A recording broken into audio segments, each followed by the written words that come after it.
Welcome to Tales from the Fandom, a podcast that brings a special guest out of the multiverse and straight to you. And now your host, David Ginsburg. Hello, everybody, and welcome to the latest episode of Tales from the Fandom. Today, I'm joined by none other than Superman himself, Jonathan Belle, and I am so happy and excited to get the chance to sit down and talk with him. If you have not gone to his Instagram, you definitely need to go take a moment, pause the podcast, check his Instagram out, because you will love the work that he does and puts out there. Jonathan, thank you so much for taking the time out of your schedule to come and talk with me today. Oh, thank you for that lovely introduction. And thank you for having me on your show.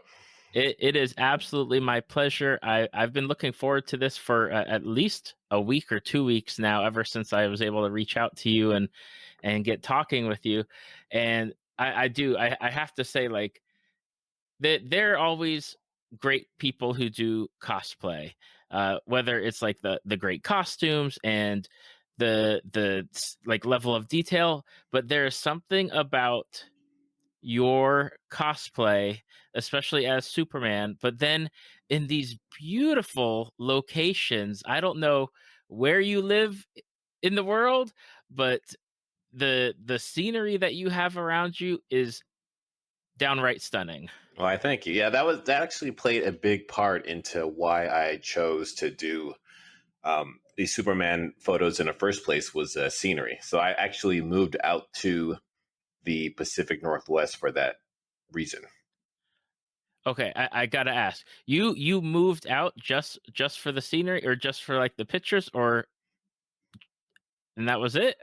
Yep, I moved out to Seattle just so I could start pursuing, photography and creativity with the Superman suit. Oh my gosh, that is some dedication. Yeah, but it's working out pretty much. It's going on almost 3 years now that I started doing this. So currently now I'm on the East Coast in Philadelphia, trying to figure out where all of the scenic spots are over here. Oh, okay. Yeah.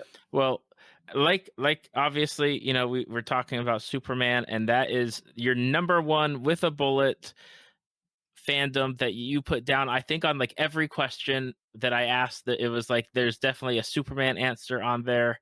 And how did you first get into Superman? Because it's such a expansive fandom, whether it's comics or TV shows or movies, even like terrible video games at some point. N64. the game that will live in infamy.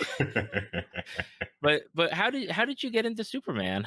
At first, it was just browsing different comics when I was a kid, like going with my best friend to comic book shops. We'd ride our bikes there, and at first it was a flying, because I would love to be able to fly and travel and do all that things. And then more and more, it started being into like the mindset of what type of, like, like the whole like golden rule aspect of Superman. And so that's how it's progressed. But growing up, it was comics, and then it was, Lois and Clark, The New Adventures of Superman. I had to watch that show every week.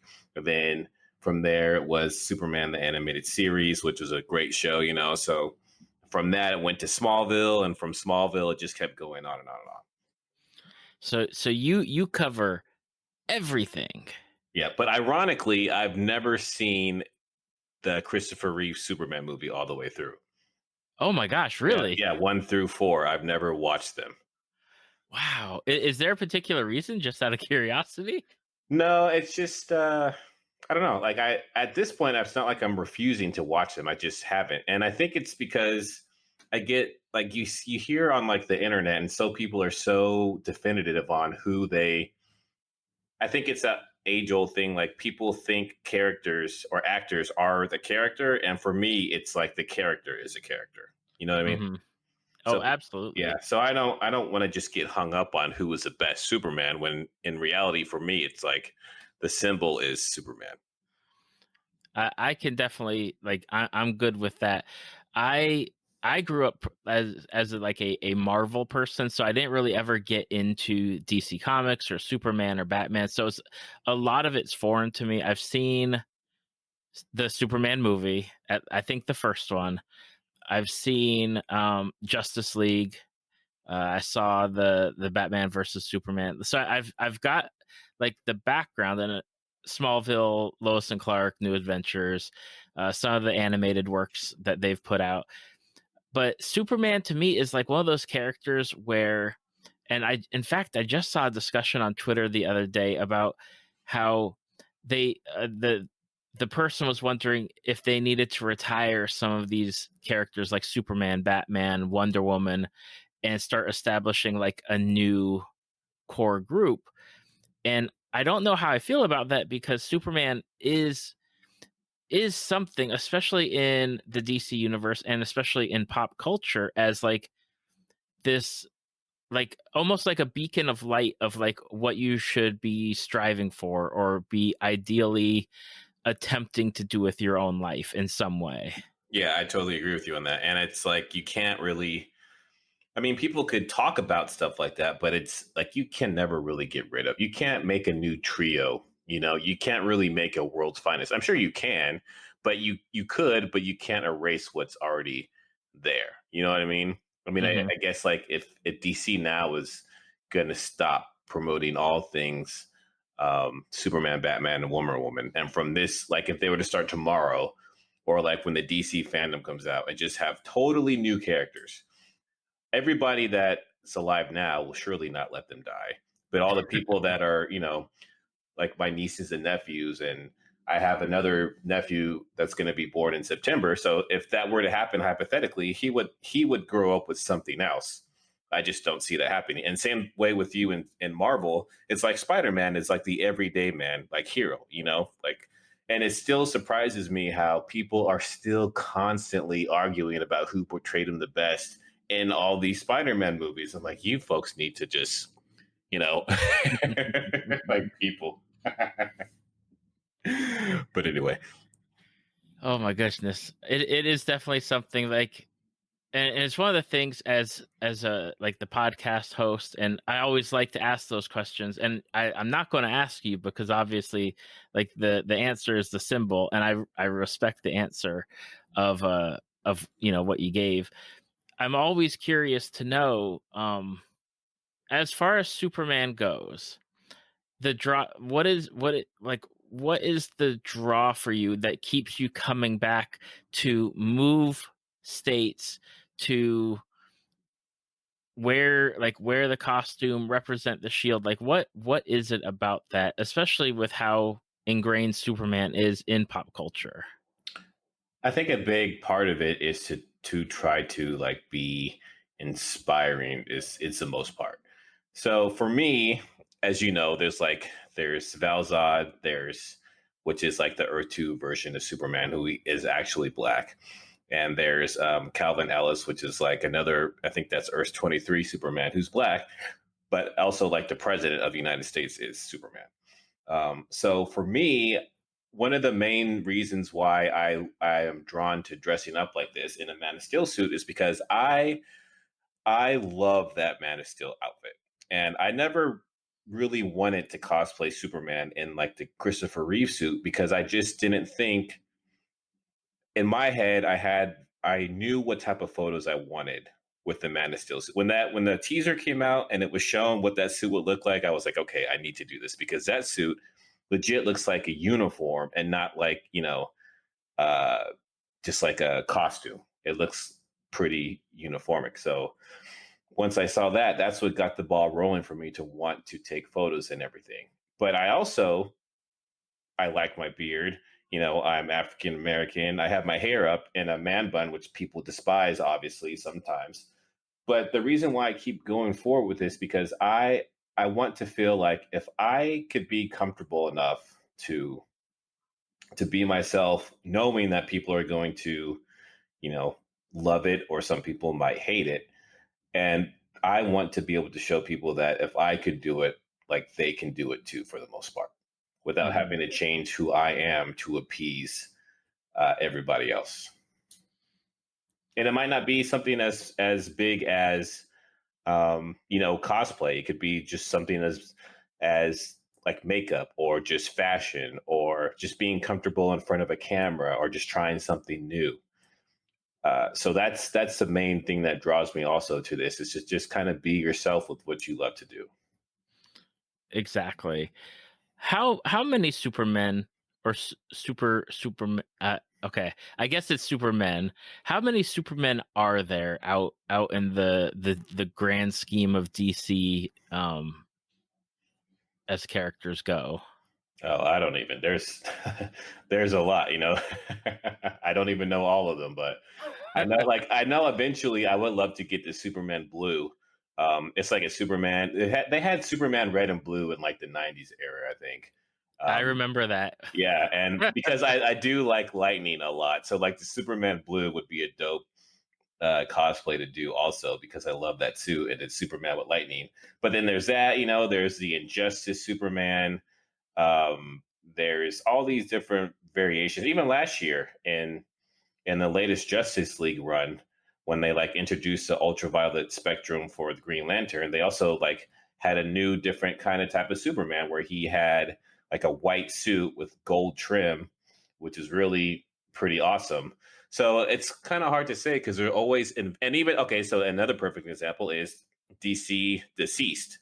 That whole run that's going on now, they have a whole new Superman in that storytelling also. So it's kind of hard to say how many they are when they keep constantly coming out with with different types. I gotcha. It's the same with over on Marvel. There's always some kind of like, there's another alternate reality, and we've got the X-Men, but they're different X-Men. Yeah, when they redid everything, like what was it, like 3 or 4 years ago, or 2016 or 15, when they redid Marvel runs from like issue ones again. Yep. Yeah. Yeah, but you know what I did love though was the Superior Spider-Man. I think that's like one of the best Spider-Man series I've read in a long time. Yeah, with Doc Ock being Spider-Man. Yeah, that one was. I finished that one, you know, start to finish, and I was really impressed by that actually. Yeah, that was a fascinating run, just with a totally different spin on a character. Like, it's not something you'd ever think would happen, but here you have a good run of comics with it. Yeah, that one turned out really well. For Superman, with so much media out there, do you have one that you kind of gravitate towards more now? Like, are you still collecting the comics and reading them? Are you more, watching the like TV shows or movies or the animated stuff whenever they have it out? Like, what do you kind of lean towards at this point? I think now it's more of what like the newer stuff that's coming out, and I don't buy comics anymore because I honestly don't have a place to put them. So I usually just get them digitally. And I think right now, I guess the run that I'm reading would be the Deceased. The last one I read was the one that like everybody was kind of zombies. That Okay. whole run, yeah. And before that, it was a Justice League because it seems like they're always redoing Justice League. But when New 52 Superman came out, I think I collected the first issues of those, and they're in storage somewhere. But you know, just always trying to keep up with how they keep reinterpreting him. And then there's like the old ones that I love to read, or the movies like Birthright or All Star Superman. That movie was really good to watch. I know they're making a Man of Tomorrow movie coming out, so I think the last newest thing I read was I think Frank Miller's Superman Earth One that he did. Okay. Yeah, so he came out with that last year. It's like a 3-book run, and he just totally reimagined like this origin stories of Superman, which I wasn't really a fan of. It was supposed to be part of that whole DC Black label that kept getting pushed back, and that finally came out. And that was like Okay. the latest, newest thing I read about him.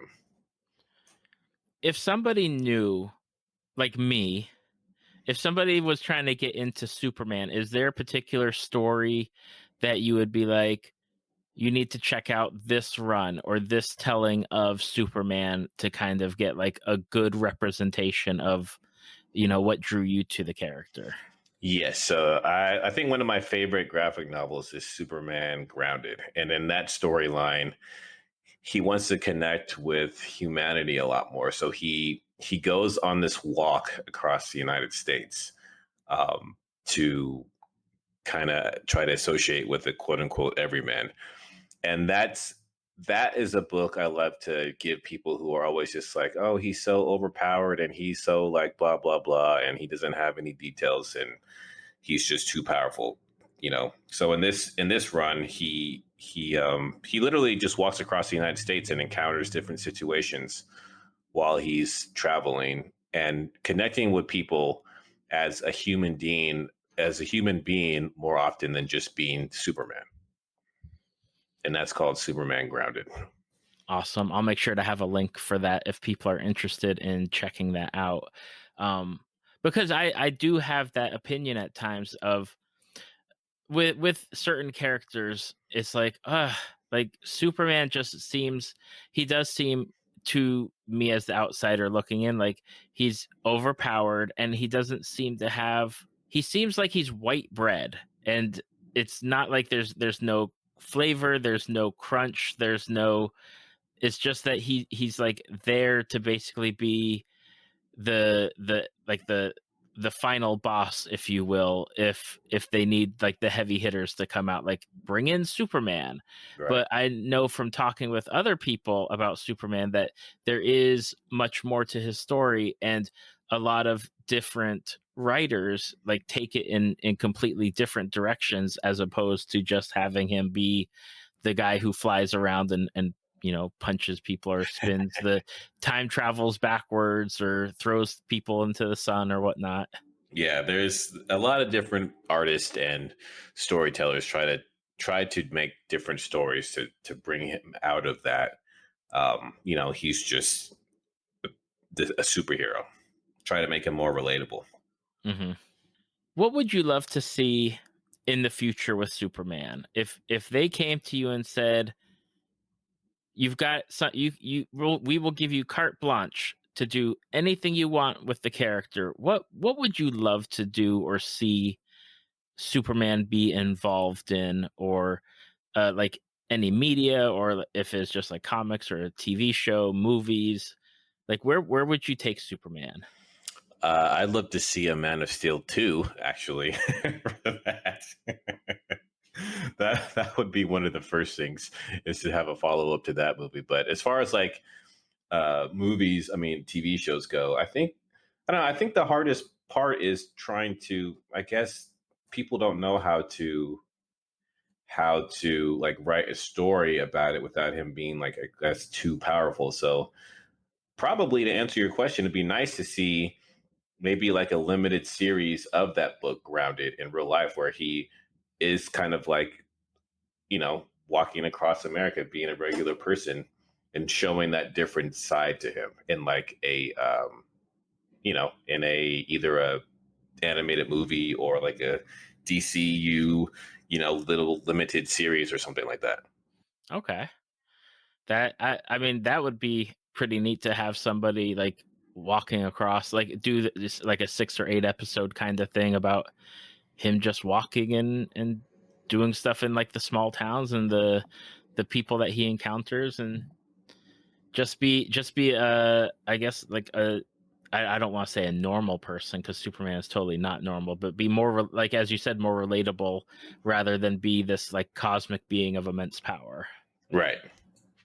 Now, on top of Superman, another of your fandoms that you had mentioned in your responses, and it's something that I've actually got on my list, and now that I finally finished a few of my backlog of things on Netflix to watch, is Full Metal Alchemist. Yeah, that's my favorite anime, and I think it comes along with, because I like alchemy and like magic and wizard stuff. I've always been into that type of thing, and I remember watching on Adult Swim like a long time ago. They started playing Full Metal Alchemist on Adult Swim, and I started watching that every night. And then once all those DVDs came out and I saw that whole series, and then, because I never read the manga, so I had no idea there was actually like a different version, which is Brotherhood. So then that came out and I was like, oh, great. Now I get to watch this again, but it'll be slightly different. And I just love the whole, I think it's like 64, 65 episodes, but it's just a great story of like a journey of self-discovery, I guess. I don't know how to explain it, but it's really awesome. When you were watching it on Adult Swim, what drew you to it? Because I remember Adult Swim, and there was like such a wide variety of like shows and anime that they were playing back then that at times it was like, oh man, it's hard to choose. And then some of them were coming on at like 1 or 2 o'clock in the morning. Yeah, I think it was the magic aspect of it. I think I literally was either like switching channels and I see this anime character like clap his hands together and like pull some like change some, like transmute something. And I was like, "Oh, this is pretty cool." And then I just started watching it from there. Now, have you watched Brotherhood? I have. I have been told that that is the way to go to watch Full Metal Alchemist. Right. Yeah, and I would say that. When I say Full Metal Alchemist, I think I guess I should say Full Metal Alchemist Brotherhood, but I just mean like that fandom in particular. But yeah, if you're going to start with one, I would start with Brotherhood. Who do you love in that show? I mean, there's a number of characters that a lot of people love, and I see the cosplay for it all the time for different people and different characters. So who do you have in the show? I mean, I like Eric the best, pretty much because he's just kind of tenacious, and King Bradley is another one, and Roy Mustang was always a great one for me too. It's just how he's kind of that mentor figure, but still has to get stuff done, so to speak. Like, they all work really well together. Have you read any of the manga now, or have you just stuck to the anime at this point? I've just stuck to the anime at this point. I probably should read the manga, but I just would need to find the time for that one. Time. Sometimes everyone has a lot of it, and sometimes you can't find enough of it. That is so true. So true. With Full Metal Alchemist, I'm just curious because I haven't watched it yet. Is it something that I need to be paying attention to? Can I have it on in the background? Like, what's the level of me having to sit down and be like, okay, I'm in it, or can I like work at the same time? Oh no, yeah, you definitely have to be in it. I mean, the story is pretty complex in general. Like the whole reason why it starts off and all the way up until the end, it tells like a really great story of like equivalent exchange and this like all kind of like alchemy things, and it deals with it's pretty complex subject matter. So it'd be kind of hard to just hear bits and pieces without paying attention all the way through, because there are really like it's like I said, it's like 65 eps. And there aren't really filler episodes for it. Like every episode progresses the story from start to finish.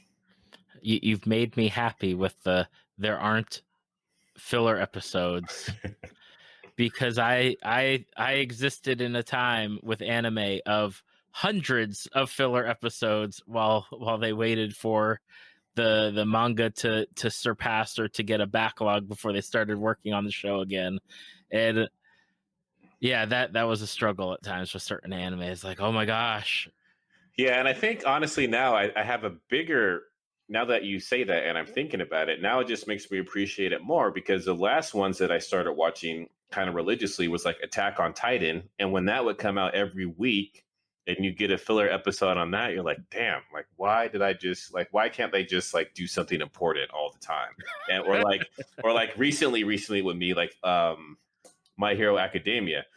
I didn't start that until I think this third season. So I watched like season 1 and 2 all the way through, just binge watched it. And then once season 3 started, I'm like, oh, like looking at the filler episodes in 1 and 2, I'm like, okay, I could just click the next episode. But on season 3, when they have to wait, and then like, you get 2 or 3 weeks in a row of just like random episodes, and you're like, But yeah, Full Metal Alchemist is really not like that at all.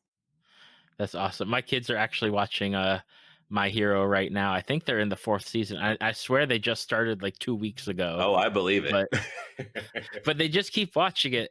I go out, like I work from home and I go into the living room and they're on season 3. And then today I went out to take care of lunch for them and they're already like halfway through season 4. It's mind boggling. It's a great show, though. I mean, I know I just kind of said all the stuff about the filler episodes, but it's one of the shows. I mean, it deserves all the hype it's getting because it is that great of a show.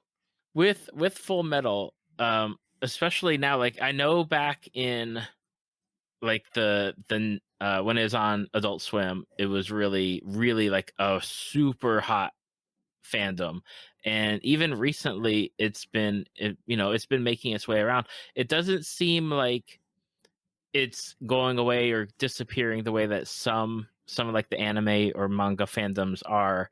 Do you think that Full Metal Alchemist has that like staying power to still be one of those popular fandoms that's going to last for like a good long time? Yes, I completely believe that this one is not going anywhere. Just like that Attack on Titan, My Hero, like these Attack on Titan, even though they have so much space between seasons, right? Um, and now I even forget when even it first came out, and there's only like four. I think there's only four seasons, but it came out like 7 years ago or something like that. I think. It's just, I think it's because it's so memorable, and it was something so different at the time Hmm. when it came out. So people recommend it all the time, and then you get people like me that that are on a podcast for the first time. I'm like Full Metal Alchemist, so so it's like I know I'm not gonna let it die if I can help it.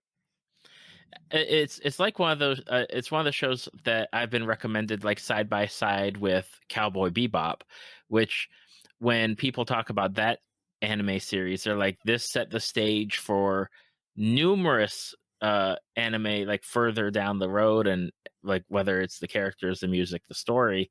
And I'm still working my way through that because apparently I've missed like a huge swath of anime at a certain period of time in my life and have to catch up. Yeah, actually, I've never seen that show, so I need to actually watch that too.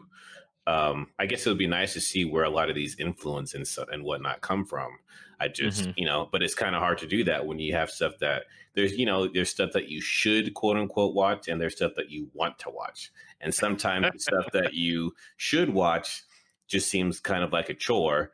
And then sometimes that chore is like a mildly surprise where you're like, oh, now I actually want to watch this because it exceeded my expectations. That is 100% accurate. I have so many things on whether it's like my Netflix, my Amazon Prime, my Hulu, Disney Plus, but I find myself going back to shows or movies where I've watched them 8, 9, 10 times through, or I'll binge watch a series and be like, it's 8 seasons. I'll get through it in like a couple of weeks. And did I watch anything new? No. Did I further my education into some of this stuff? No. But did I enjoy it? Yes. I enjoyed my time rewatching the thing that I've already watched a number of times. Yeah, and it's like it's hard because you just want to see those scenes and or like just yeah. I understand what you mean. Like the last new anime I watched was Beastars on Netflix. Somebody had recommended that to watch, so I sat down and watched it. And it was completely different than what I would thought. I finished it, but I was just like, man, I need to probably start watching newer things as opposed to just watching the same stuff over and over again. I'm right there with you. I think the last anime that I watched was Agretsuko, but I feel that character in my bones a lot of just be nice but have like internal rage that you just need to get out. Yeah. Like for instance, Akira set the stage for a lot of things. And I even Mhm. use references it from some of the things that I've done, but I've never watched that movie from start to finish. And that's been on my list for a long time. And I think I just finally need to get it out of the way and watch it. Yeah, it's amazing, especially with Akira, because I've seen bits and pieces, like the iconic bits and pieces, Right. but I don't think I've seen it all the way through. And then like I just rewatched Neon Genesis Evangelion for the first time since I was in college, like 20 years ago. And I rewatched that, and then I was back to Googling, what does it mean? What did this mean? What is going on with this episode? Please help me, Google. Yeah. Actually, yeah, I need to watch that too. Because there's just like those are like staples, right? Where where like you would recommend or like groundbreaking pieces of anime that you should watch, but just haven't. Exactly. And it just seems like every year there's more of the this is a staple anime, you need to watch it. And then it's either here's the rub. It's either like a 10 or 12 like episode series and then it's done and you're like I want more, or it's something where it's got hundreds of episodes and you're like, oh gosh, like how many hours is that? Let me figure that out. How much time do I need to invest to watch it? Yeah, and that's for that exact reason, which is why I have not started One Piece or Dragon Ball Z, because I'm like, I don't want to watch this until I'm like 60 years old. We loaded up true story. We loaded up Funimation yesterday on the PlayStation 4 because my kids have been talking about One Piece, and I was like, oh yeah, that's been on since like before you guys were born, and I was like in Japan teaching. It was on then, and now it's still on. And we looked it up. It has like almost 800 episodes. Yeah, no, and what, like at 20 minutes a piece? That's a long time to watch that series. Or like Naruto was another one. I know it's supposed to be really good, but I'm like, I don't really need to watch all that backlog until now. So. Oh gosh, and with all the see, like when I was talking about filler episodes, I was trying to be nice, but Naruto had like at least a year, if not more, of just straight filler episodes, and just getting through some of the like you're excited, like, oh, maybe this is the week that you get a new episode. No, it's another filler episode. Womp womp. Well, I think you sold me on not starting that one. I have heard that different people tell it differently. Like there is like if you Google hard enough, you can find like the episodes that you can skip. Like you can skip like a huge swath of them and do like the main story, skip, and then you do the back end story, and then you go into like Shippuden and then go from there. And apparently like Shippuden has less of a filler episode than the original Naruto series, but even then it's still a huge chunk of like time investment and going into it. Yeah, I believe it. I'd rather just watch Full Metal Alchemist Brotherhood again.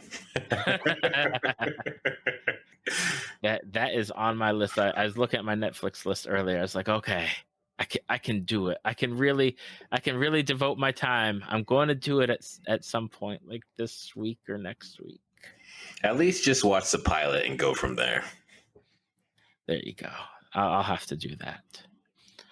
So you got Superman and you got Full Metal Alchemist, plus your love of anime. We totally diverged at points for talking like just rando anime, and that's always wonderful. But you're like, again, introduction goes, you are a cosplayer. You moved to Pacific Northwest to take these beautiful photos. Were you into cosplay before Superman, or was it the Superman suit and what you wanted to represent that first got you into it? I think it was the latter. I mean, I dressed the last time before that Superman, I dressed up as Hancock. Actually, the very first time that I went to San Diego Comic-Con, I was Hancock in 2008. And now that I say that, I think I should probably do that again with what I've learned with photography and take some other really cool photos in that aspect, which is actually something I probably should look into more. But the Superman thing pretty much came from, I have a passion for like graphic design and like digital art, and I like Superman also, and I like traveling. So I wanted to try to combine all of those into somehow making a living. And that was the whole reason why I picked up and left to another state, so that I could see if I could make a living doing something that I love to do. And I'm still on that journey. I mean, I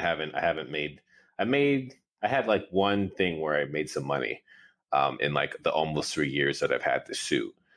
So, but yeah, that's pretty much what it boils down to, is trying to combine all these things that I liked to make a living somehow.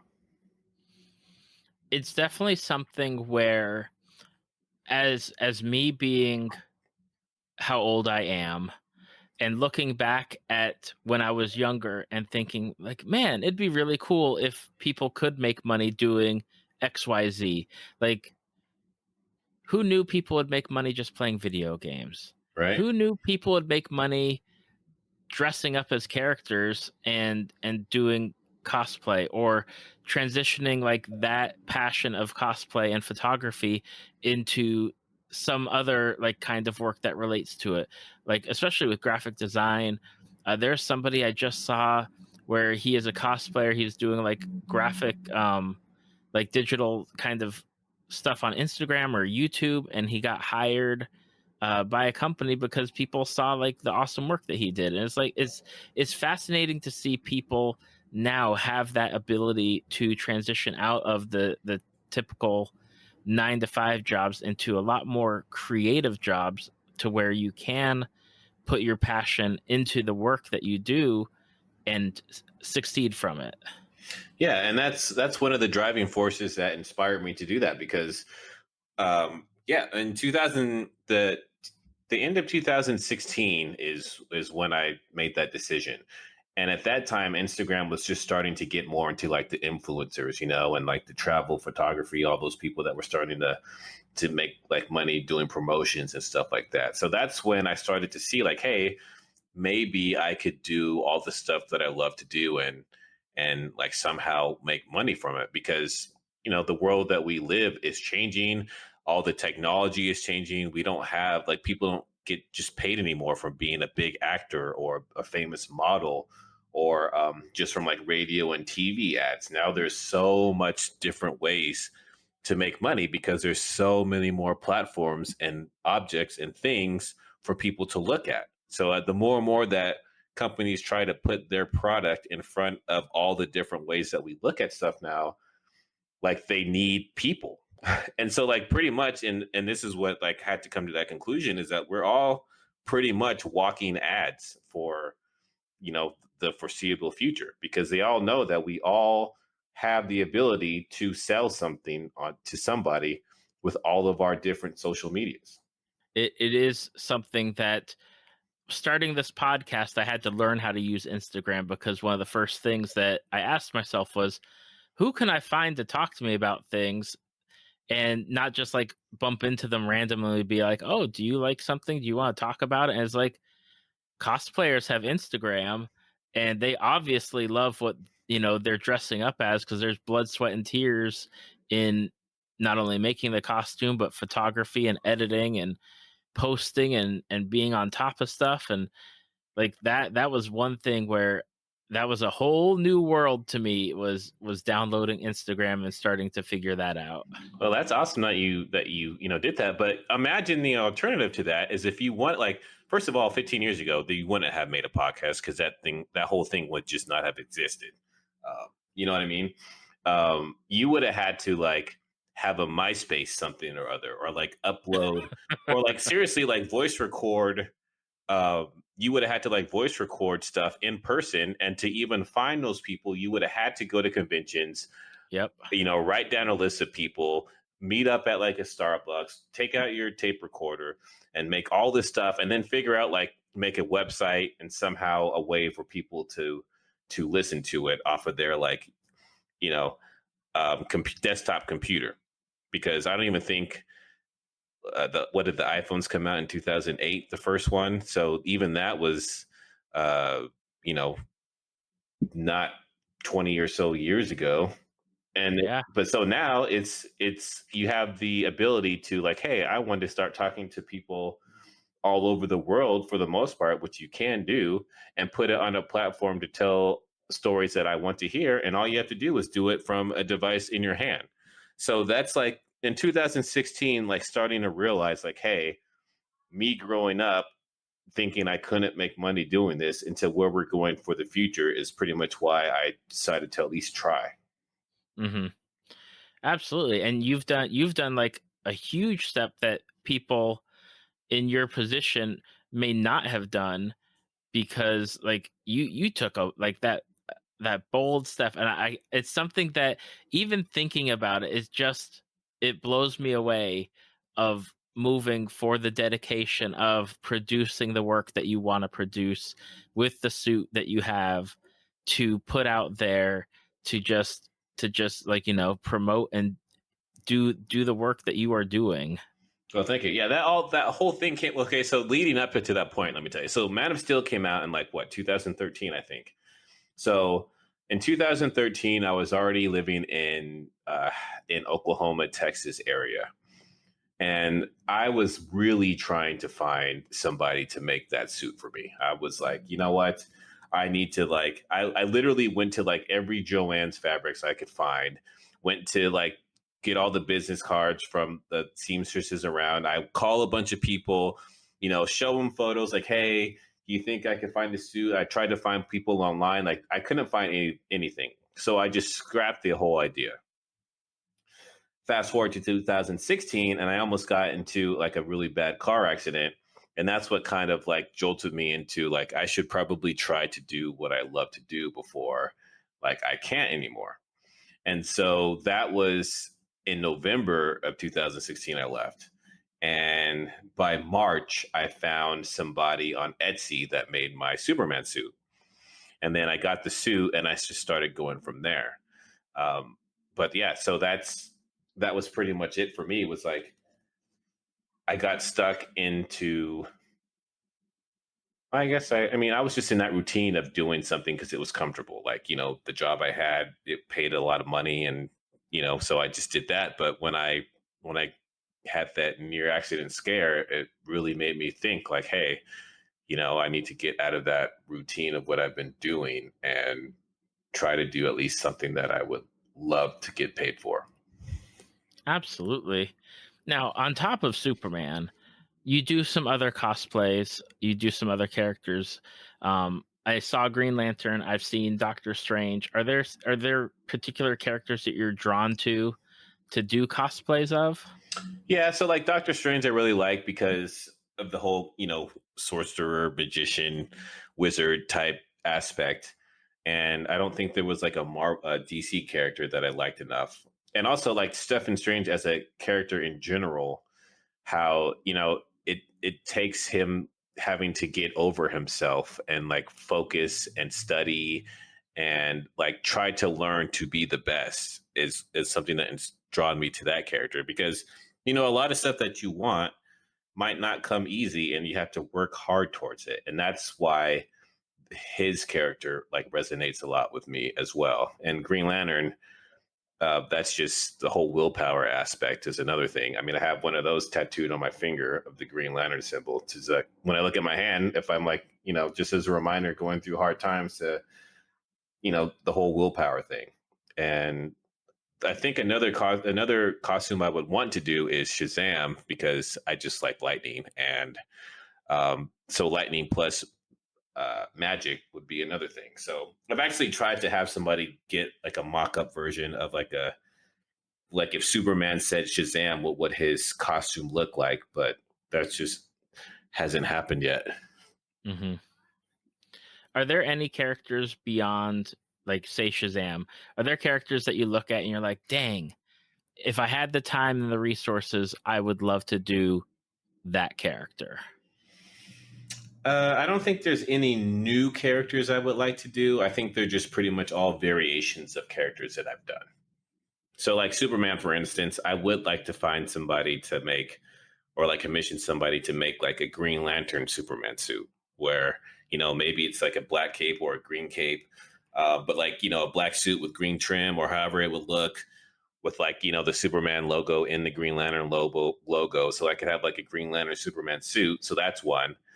And I've had a couple people share with me designs of Superman suits that they made for me. And I would love to get those like printed out and wear those because they actually have turned out really great. But basically, it's pretty much variations on either like the Superman stuff I've did or that. Yeah, because like Superman and Doctor Strange, those are pretty much the two that I could think of right now in Shazam. Okay. With how the internet works, and I've had previous guests on talk about their experiences with the internet or being I would say like cosplaying characters outside of the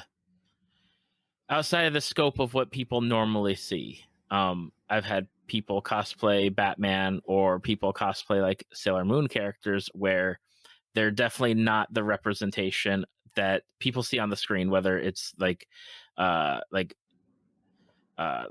Asian for Sailor Moon and they're black, or with Batman with Power Rangers when they take the helmet off and they're like, they get the reaction of, oh, that's not who I was expecting underneath the hood. Is that something that you as well have to deal with, especially as a character in the mainstream pop culture of Superman, where there is that line of, people have a hard time seeing characters outside of what they're used to? Oh yeah, all the time. It happens all the time. I just don't ever like talk about it or publicly address it because one, people just like being trolls, but two, yeah, it goes back to that whole like if I could handle this, like I would like to think other people can as well. Of course, like people, and all this stuff is pretty public too. I don't ever. Sometimes I'll delete comments just because I'm like, nobody's going to see what you just wrote. But like a lot of places, I have comments up still everywhere to where like, because I don't think people realize like the type of positive person I can be. Like they just think that like nobody must say anything hurtful or negative to me because of my outlook all the time. And like I think last year I posted some pictures on Reddit and some other website just to like make a post on Instagram to like prove that like I get, talked to all the time. So I posted maybe like 5 photos on Reddit one day. And when like not even 3 hours, I had enough to make an Instagram post on like, people are always going to talk about you, or they're not going to like what you do all the time, da da da. And so then after I put that, I got a lot of people commenting on the post or even like DMing me like, oh, I didn't really realize that, because people they think that the Instagram, community that you create is like, oh, everybody's just positive and likes you. They don't see all the stuff outside of that to where like, people actually, as much as like Superman having his hair in a bun and dreads, people just don't like man buns in general for the most part, or they associate with something else, or like having a beard, or like being black, or like not being super fit, or like seeming kind of on the more skinny side. People always have something to say. It's just how you handle it. Like I could either choose to dwell on it and like keep thinking about it, or I could just be like, I don't care. If it matters that much to you, you go do it yourself. Exactly. I think with Instagram also, it's, man, the comments, as far as like I'll hit somebody with a like and a comment, and then I scroll down and I don't go back to it because either there's too many people, too many posts, and it's not like things like Facebook or Twitter where you're getting the notifications of, oh, somebody commented, let me see what they commented. And then, you start throwing hands or, virtually, getting into it with people and being like, that's not appropriate. That's not right. And it's definitely something where I hate seeing it after the fact, because I'd like to be there during it. So you can either report it or, step in at the time and be like, that's, not appropriate to be saying. Right. Yeah. And like, yeah. And, that's just always going to happen. I guess it always just depends on your mentality on how to deal with it. People are always going to say something nice. People are always going to say something negative. And, sometimes if you so used to hearing nice stuff all the time, having one negative thing could totally disrupt your day. Sometimes when you have a bunch of negative stuff talked about you all the time and you hear one nice thing, then you don't know how to take it. And so with me, it's like, yes, I like hearing people say nice things about me. No, I don't like people saying negative things about me. But all in all, it's, having to have that balance of I'm going to do what I want to do if people like it or not. Absolutely. What would you say to people that were interested in getting into cosplay in general and wanting to do maybe what you have done? I would say just to I guess look at the reasons why you would want to do something. I mean, some people do it because they think that it's fun. Some people do it to try to be popular. Some people don't realize like how much work goes into things. And I guess I would say is just look at your intentions for doing stuff, because that'll determine how long you would quote unquote last. If you're doing something Mhm. because you love, it's not going to matter to you the reception that you get. Yeah, it could hurt a little bit, and sometimes you wish it would be more than you want. But all in all, that just goes to your consistency with trying to find your audience, which I could get into a whole nother thing with that, but I won't.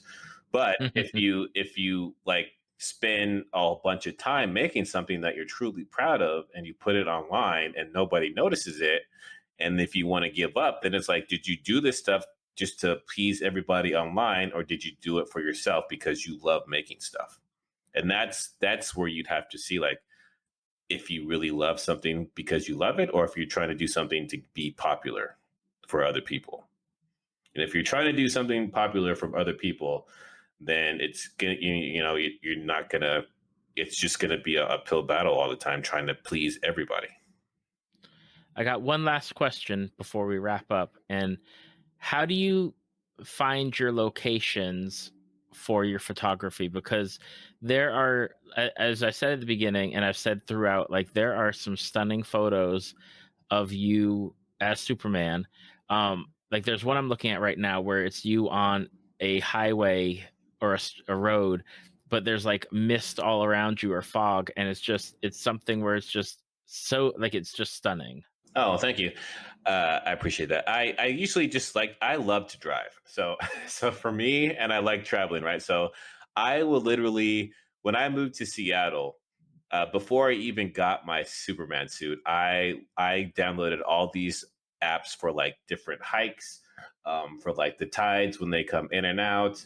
I would go online and find like the best like Instagrammable spots for whatever city I'm visiting, and I would literally just go drive around and take pictures, with my phone, so I could have it tagged on the map of where I need to go back. So basically, it's just a bunch of scouting around and seeing where I want to come back to in the suit and take photos. Do you don't self photograph, do you? Or do you have somebody that comes out as your photographer? Oh, a lot of those are like that one that you're looking at was a self portrait. A lot of the things that I do are self portraits. I've only had maybe a handful of people take photos of me, and that was kind of just like meeting up with people in more populated areas. But for a majority of the time, I'm like looking for a place to take, like a lot of the places in Seattle where I would take photos. I would go on like a hike and find something, and then I would go back. I'm not going to hike in my suit because I don't want to mess it up. So Hmm. I like will legit have that in my backpack with a tripod and my camera, all the stuff, go hike somewhere, change into the Superman suit in like the middle of nowhere, and take some photos, put the suit away, and then hike all the way back down. And that was like a big ordeal. So it is nice sometimes to have photographers, but a majority of the time, especially I moved to Montana after Seattle, and I found a lot of great state parks in Montana. And that's another thing that's exactly what I would do is find spots, go to that spot, then change right there and take photos, and then change back into my regular clothes, and then that would be that. That is some dedication right there, and amazing self photography skills. Because I mean, I can't even take a proper picture with my phone, let alone like setting something up and then making sure I was like in frame correctly. Oh well, thank you. I mean, it's going on about 10 years now since I've been doing this, and so like I know like somebody actually commented the other day. They told me like they tried to take some levitation portraits, and they're like, "Yeah, it's really hard." I'm like, "Yeah, it's hard." I mean, it took me about 10 years to make it look easy. I mean, but it's just one of those things where it just takes a little bit of practice or a lot of bit of practice. Absolutely. Now, for people that have listened and they've heard me gush over your photos, what are the best places that people can go to find you out there on the internet? Oh, well, thank you very much for that. You could find me if you were to type in Jonathan Bell, that's JonathanBelle. You could type that into Google, and you will start seeing photos come up. So it'll have an Instagram link or Twitter. My website will be one of those, and pretty much anywhere when you type my name in, you can see some photos that I take. Awesome. I will make sure to have all the links in our show notes alongside the Facebook page and website. So that way, if you're interested in checking out Jonathan's work, you can click on them and go take a look, and make sure to give him a follow. Like his photos, comment on them, tell him how awesome they are, because they really are super cool. But Jonathan, I want to say just, thank you so much for your time and sitting down and talking with me today, and really just, letting me into a little bit of Superman's world. Well, thank you for having me on. I truly appreciate it. Thank you for listening to Tales from the Fandom. Subscribe to us on iTunes or your podcast app of choice. Follow us on Facebook at www.facebook.com/talesfromthefandom to see photos, links, leave feedback, and check out upcoming guests. If you'd like to be a guest, email David at talesfromthefandom@gmail.com.